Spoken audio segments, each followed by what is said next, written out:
Hi, my name is Bill Schaeffer. I have another book review for you tonight. And tonight's book is Megatrends by John Naisbit. First published in 1982, the book is a little dated today, but I like the book because it has a lot of interesting information that was very significant at the time and is strangely prophetic about how things turned out in the intervening time.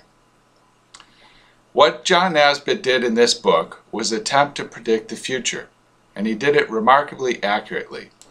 By using statistical methods developed by the Allies in World War II, he plotted a course of the future of the United States. It was important for the Allies to determine German manufacturing capability and German troop strength, and obviously these numbers weren't available.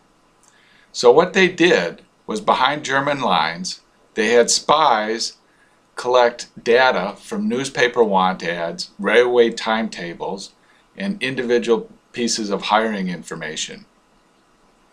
Then, statistically, they compiled this from various locations throughout Germany to get an overall picture of where the companies were hiring, where factories were working, and where shipments were being sent. John Naisbit used the same technique in the United States.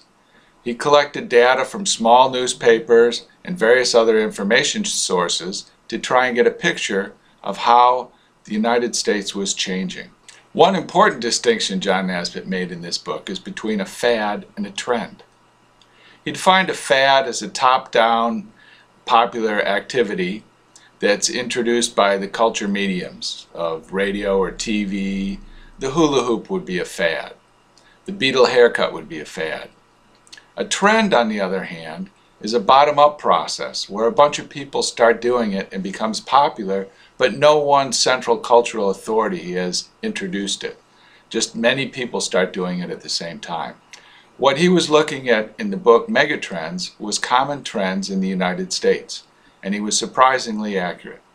A few of the ideas that really impressed me over time was the fact that we're moving to a high-technology information society.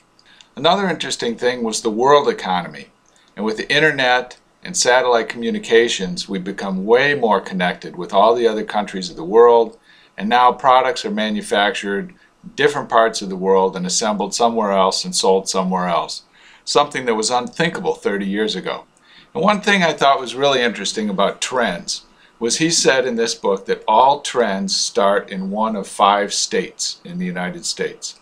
That would be Florida, California, Colorado, Washington, and Massachusetts.